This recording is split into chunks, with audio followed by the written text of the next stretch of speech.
Assalamualaikum warahmatullahi wabarakatuh. Halo teman-teman, bagaimana kabarnya? Semoga kita selalu berada dalam lindungan Allah Subhanahu wa Ta'ala, kapanpun dan dimanapun kita berada.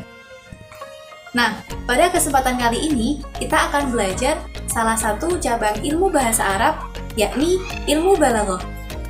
Ilmu balaghah sendiri terbagi menjadi 3, yakni ilmu ma'ani, ilmu bayan, dan ilmu badi. Pada kesempatan kali ini, kita akan belajar ilmu ma'ani dengan pokok bahasan fasol dan wasol.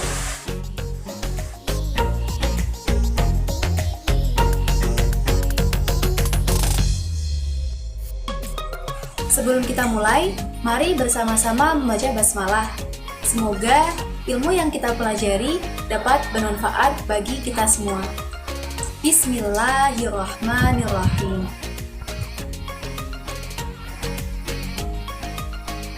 Kita mulai ya teman-teman. Pokok bahasan kita kali ini adalah fasol dan wasol. Pengertiannya, al-waslu atfu jumlatin ala ukhra wal faslu tarkuhu. Jadi, ataf adalah penggabungan antara suatu jumlah dengan jumlah yang lain. Sedangkan fasol meninggalkan dari ataf tadi. Jadi fasol itu tidak menggabungkan dua jumlah. Contoh dari wasol, lam yalid wa lam yulad wa lam yakul lahu kufuwan ahad. Lam yalid, Allah itu tidak beranak. Wa lam yulad, dan Allah itu tidak diperanakkan. Nah, di sini wawu ini adalah huruf ataf yang menggabungkan kalimat lam yalid dengan lam yulad. Contoh fasol,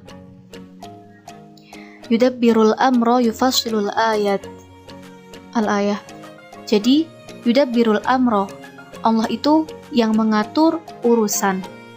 Yufassilul ayat, dan menjelaskan tanda-tanda. Jadi kenapa kedua kalimat ini tidak digabungkan? Karena keduanya tidak memiliki persamaan. Mengatur urusan dengan menjelaskan tanda-tanda itu adalah dua kalimat yang berbeda. Jadi, tidak digabungkan. Ketentuan wasol itu menjadi wajib ketika berada di dua tempat. Yang pertama, ketika ada dua jumlah yang sama-sama berupa kalam khobar atau kalam insya, dan di antaranya terdapat kesesuaian yang sempurna atau persamaan, dan tidak ada sesuatu yang mencegah ataf. Contohnya, bisa dilihat, innal abrara lafi na'im wa innal fujjara lafi jahim. Di sini kalimat pertama adalah innal abrara lafi na'im. Yang kalimat kedua, innal fujjara lafi jahim. Dua kalimat ini digabungkan dengan huruf ataf wawu. Ayat ini menjelaskan bahwa orang yang suka berbuat kebajikan itu niscaya akan masuk ke surga Naim. Sedangkan orang yang berbuat kejelekan, niscaya dia berada di neraka Jahim. Nah, pola kalimatnya itu sama, jadi dua kalimat ini digabungkan. Menjadi wajib ketika berada di jumlah yang jika tidak diatofkan, maka akan terdapat kesan salah paham. Contohnya, la wa syafahullah. Di sini artinya tidak atau belum sembuh dan semoga Allah menyembuhkannya. Kalimat ini merupakan sebuah jawaban dari kalimat pertanyaan, hal bari'a aliyun minal marad? Apakah Ali sudah sembuh dari sakit? Nah, kalimat seharusnya adalah la wa syafahullah. Jika dua kalimat ini tidak digabungkan, maka jadinya la syafahullah. Artinya adalah semoga Allah tidak menyembuhkannya. Jadi terjadi salah paham. Seharusnya dia itu menjawab tidak dan mendoakan Ali. Tapi jika dua kalimat itu tidak digabungkan, kesannya akan tidak mendoakan, tapi malah melaknat. Semoga Allah tidak menyembuhkannya. Itu sangat berbanding terbalik dengan kalimat yang diwasolkan. Selanjutnya adalah ketentuan fasol.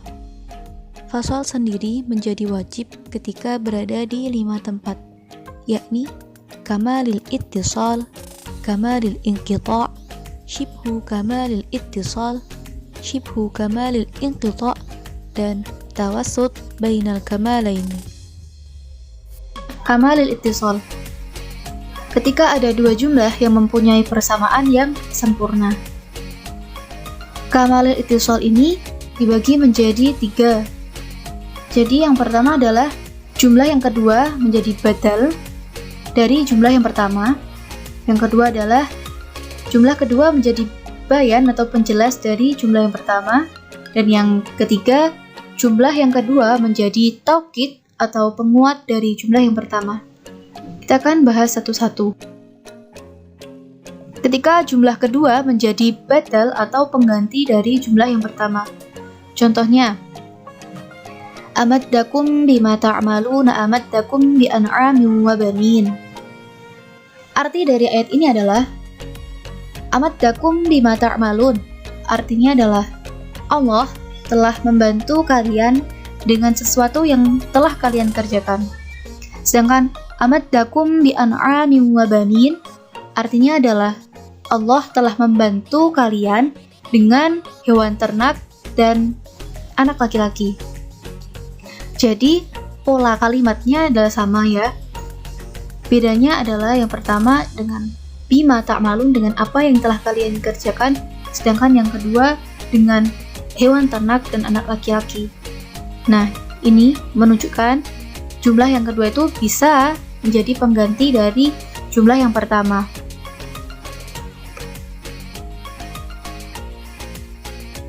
Ketika jumlah yang kedua menjadi bayan atau penjelas dari jumlah yang pertama.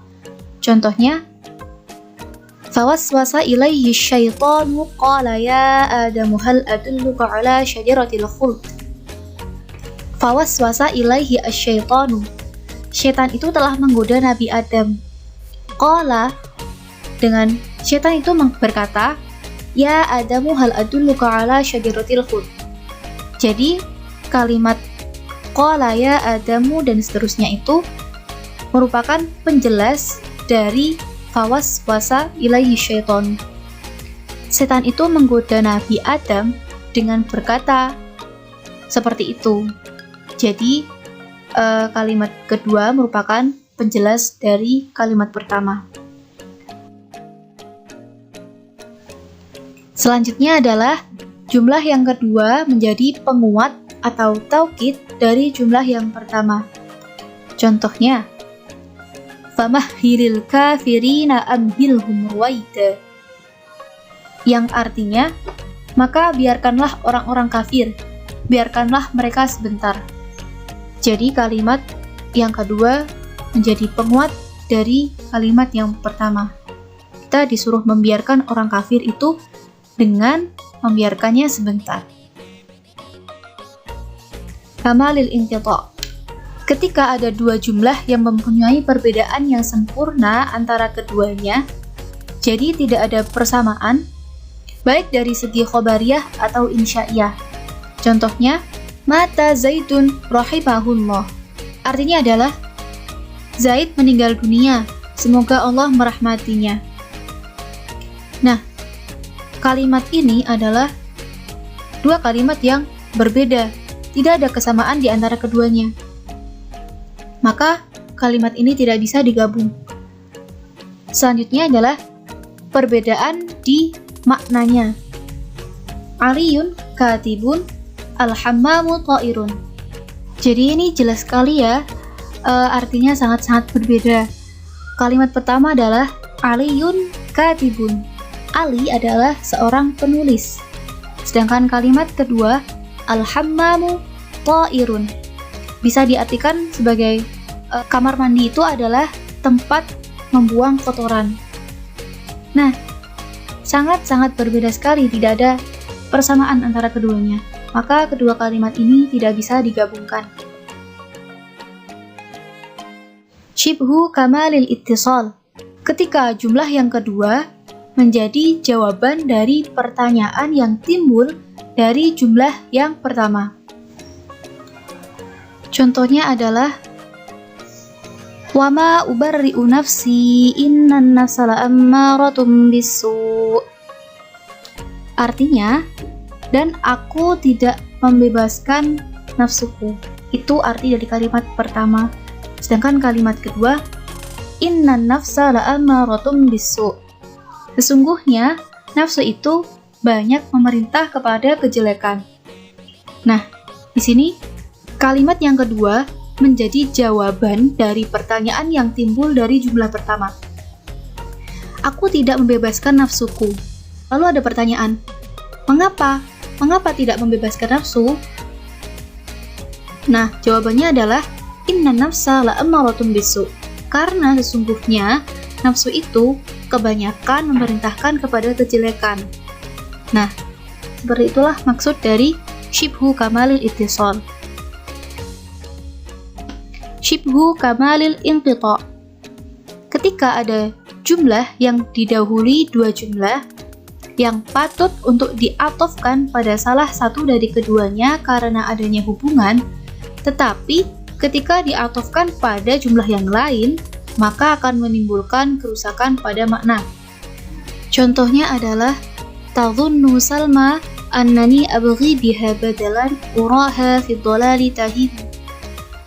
Artinya, Salma menyangka bahwa aku mencari penggantinya.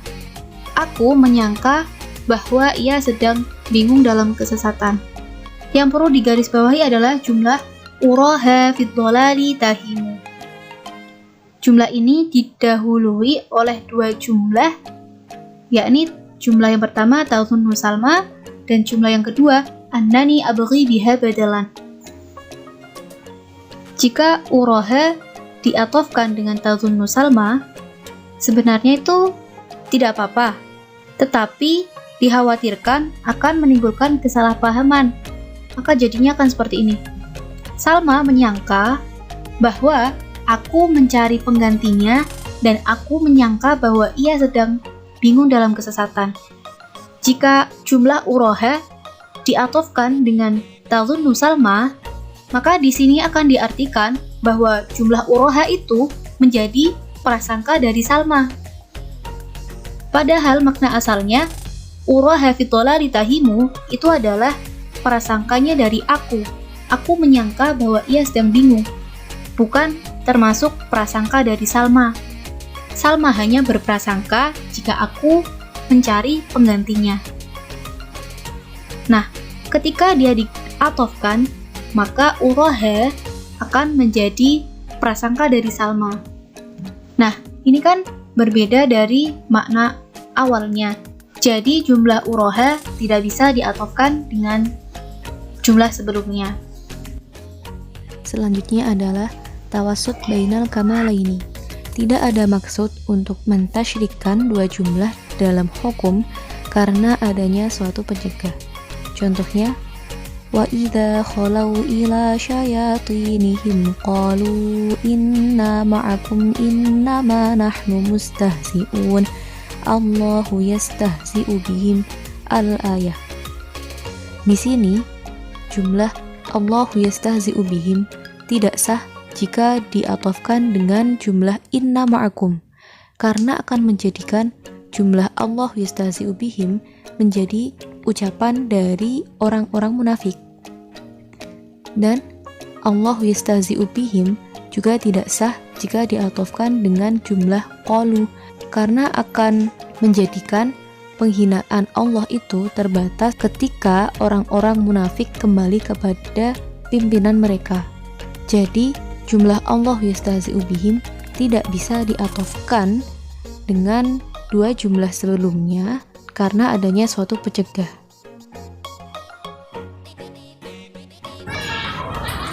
Nah, seperti itulah penjelasan mengenai fasal dan wasal. Sekian dari saya, kurang lebihnya mohon dimaafkan. Semoga video ini bermanfaat bagi kita semua. Wassalamualaikum warahmatullahi wabarakatuh.